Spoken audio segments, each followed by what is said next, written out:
So it's been 16 years since we've got a mainline release in the Stalker franchise. It's a long time to be waiting, but here we are 5 months in to Stalker 2, and it's been a rocky launch to say the least for a lot of people, and for GSC especially.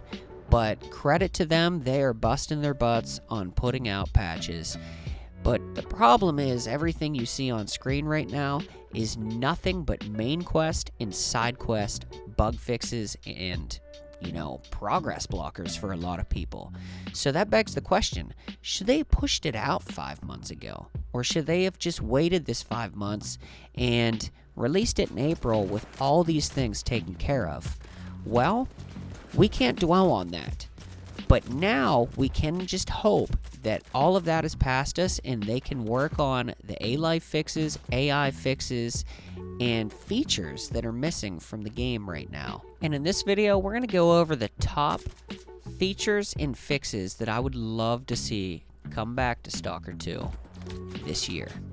Let's get into it. So ultimately, let's be honest here, we can't start a list off without night vision goggles. I mean, this is call appropriate that you're seeing right now, and look how clear you can see this monolith from like 250 meters out. Plain as day, Generation 3 tech that we're looking through right here. Absolute top-notch deal. Now, it's a shame we don't have this in Stalker 2 yet, but here's the rundown.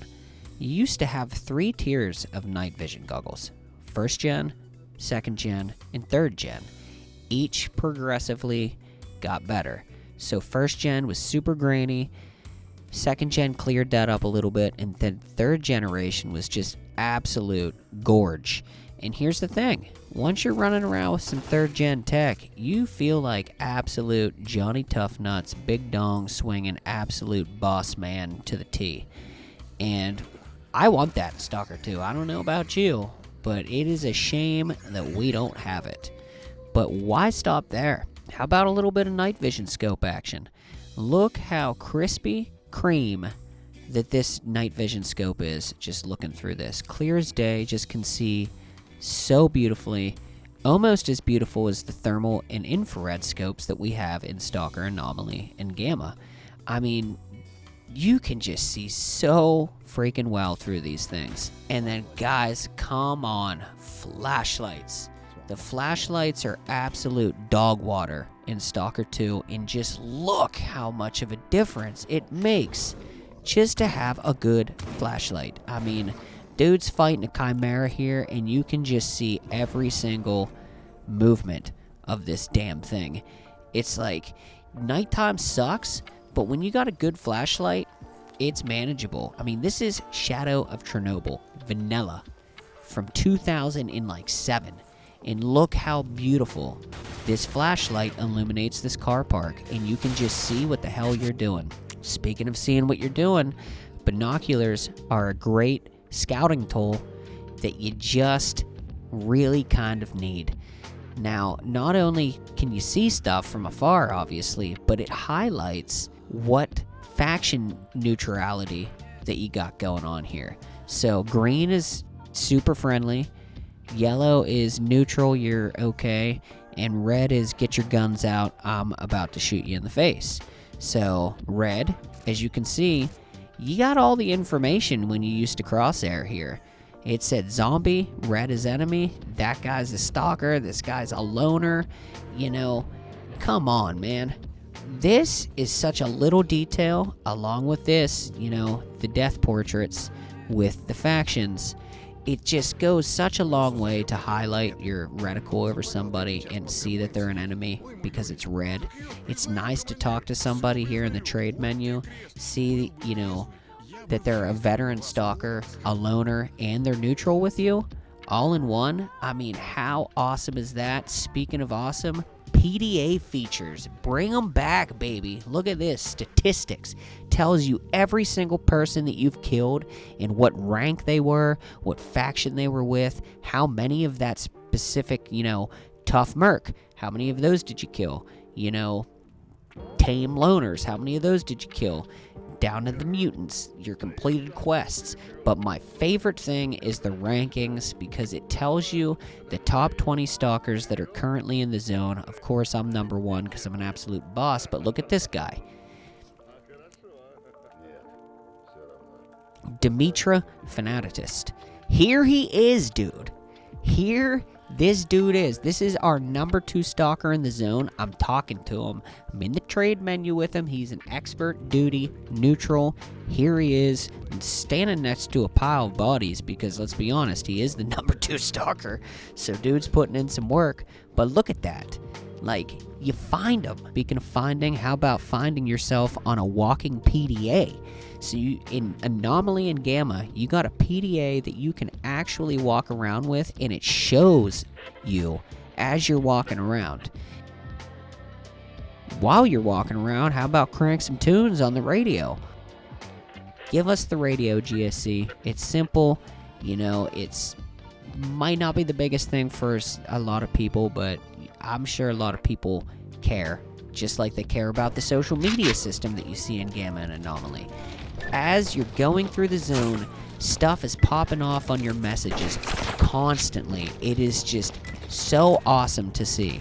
And then you got the encyclopedia, which is equally as important. Every little detail just pictured and written in paragraphs describing exactly what everything is. I mean, it is such a great tool, especially for new stalkers. A lot of new stalkers are jumping into Stalker 2 for the first thing. If we had some kind of gig like this, man, this would really get people up to speed. Speaking of up to speed, how about your relations with factions? It's a damn shame that the faction reputation seems very broken in Stalker 2. But as you can see, in the older games, you could see your relation with every single faction, as well as, again, the top stalkers in the zone. Because this is unacceptable. I don't know if I'm being too harsh, but to have this Ubisoft style PDA when we've been spoiled in the past, nothing in this new PDA iteration, it's super disappointing. Really hope we get some of those features back, because this is just bland and boring and gives us really nothing. So how about mutant loot? You know, we waste all these bullets on mutants. What do we get out of them? Nothing. So in the older games, you used to be able to pull their tails or whatever, their eyeballs, you know, just cash in for the bullets wasted. Nothing really more to be said about that. Bring back mutant loot. And then my favorite thing of the series right here, faction wars. So as you're trucking through the storyline, take part in some faction wars. All the factions are warring with each other. You know, there's allies, there's enemies. As you can see here, garbage is littered with red dots. It's littered with red dots because those are all bandits. Bandits take over garbage. We're a loner right now. You just watched me join the loner faction. That was the leader I was talking to. Now, we're going to push up with this squad here, and we're going to capture the checkpoint on the other side of the northern checkpoint here into garbage. So we're going to pop some shots.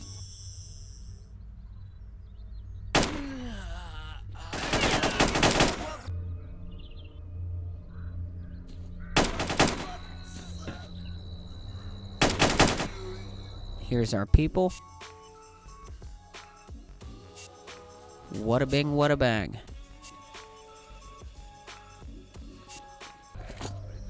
Oh man, you really bailed us out there. Swing by the base sometime for a reward. So we captured this checkpoint here, and we get a reward for it. And now people are going to defend it. This group of stalkers is going to stay there, defend it with their life, literally. Here's just another example. Look at this. We just saved a hostage. He just stood up there. Down, you can kind of see him in the, he's walking away now. He had his, look at this. Hands behind their back. Now they just stood up. And now they're going to start helping us shoot the bandits.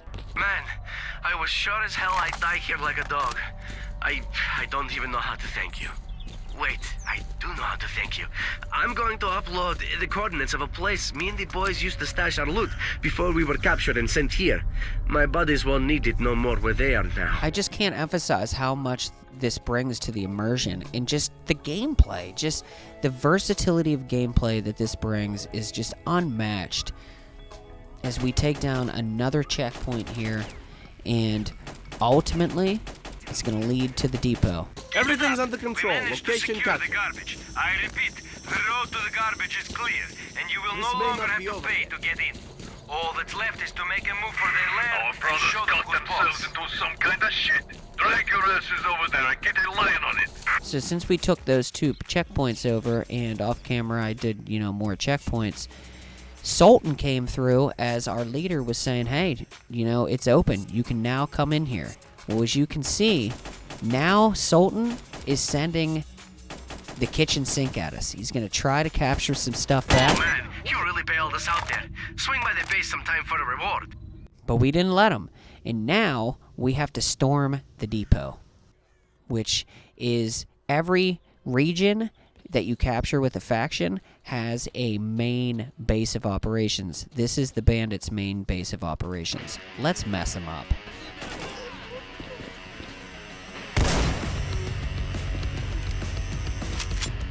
So as you can see, we got 2 groups of infantry trying to storm us here. And we got to hold the base down. We got to defend it until our folks get here to help us capture it.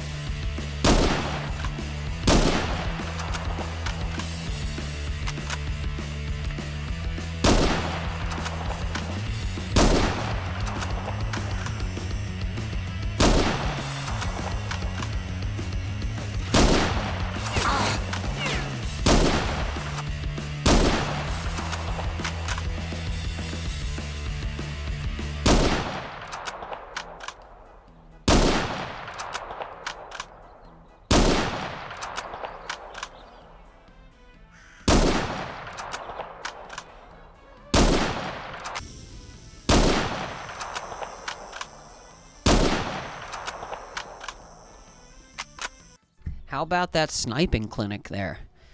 Now, just like I said, our boys are coming. This day will Bam, go there down they in the are. zone's history as the day of victory for stalkers over bandits. A million thanks. No more backhanders Next time you're in our and neck of the payments woods, for drop by our passage. base for a Stalkers, I reward. salute you. And just like that, we have captured the depot, and we have defeated the bandits.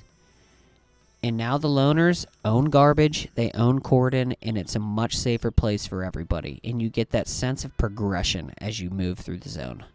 Progressive loadouts for NPCs. So once you're down south, in Cordon, you're going to see leather jackets, AK-74s, just crappy weaponry and gear. You get the garbage, you'll start to see more sunrise suits, a little better weapons. And then by the time you start to get up north, you're going to start to see burl suits, heavier weaponry. And then once you're up past the Scorcher, you're going to start to see exoskeletons and heavy weaponry. And it just makes sense and adds to the immersion, because as NPCs push farther north, they're going to get better gear. So now I want to get into some of the major fixes that I would like to see in the game. Here we're at the plant where the Kingpin Bandit, Veron, whatever you want to say is. I did this probably 80 hours ago. And here I come back. Guess what? The bandits are back in here even though I killed all 3 Kingpins. I don't understand why the Stalkers haven't came and took this over like they would have in the older games. Another example here. We're at the depot. Why are all the bandits back here conglomerated in this hallway when I've already killed everybody? It's ludicrous, and what's even weirder is all those guys were friendly. I step out of that hallway, and guess what? Those bandits are pissed off. So I look back to see if those guys are aggroed. They're not, but as soon as I shoot somebody out there that was pissed at me, now these guys are jacked at me. So the AI is just so inconsistent and wonky that it really kills the immersion. This is one of the biggest immersion breakers in the game right now, in my opinion. You clear an area, it makes no sense for stalkers not to move in. You've seen it in the Faction Wars segment of this video. Now moving on, here we are at the SDK assembly unit inside the cement factory. I do a lot of stuff here because this one location exposes a bunch of problems. So there you seen Freedom chilling at the base.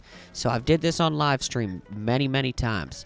I run the whole way back to the cement factory, and then I'm gonna just immediately turn right back around, run the whole way back to this place. Guess what? The Freedom's gone. I mean, they were plopped down, guitar by the campfire, not moving on their PDAs, and now they just disappeared and they were exchanged for military. And this all happened within a 3-minute span, however long it takes you to run from that plant back to the cement factory and then back to the plant. That's all the time. So, I mean, there's really not a way to explain that away. Speaking of explaining away, this is insane. So they say that they fixed like stealth and NPC AI behavior. Look at this. This is an enemy. Look at the compass. I'm jumping around. It takes me to get right up in his face before he notices me. And I'm still able to knife him before he does anything.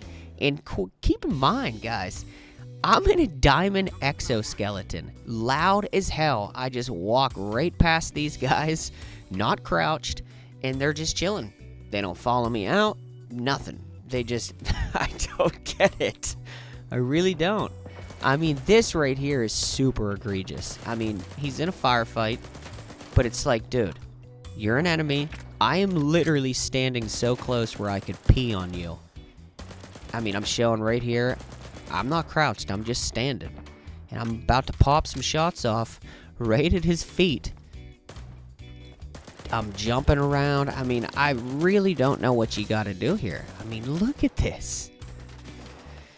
So here's another example of AI wonky behavior. Look at these guys just dumping mags into the ground. And, you know, on the compass, we have 2 people here. And I'm looking for them.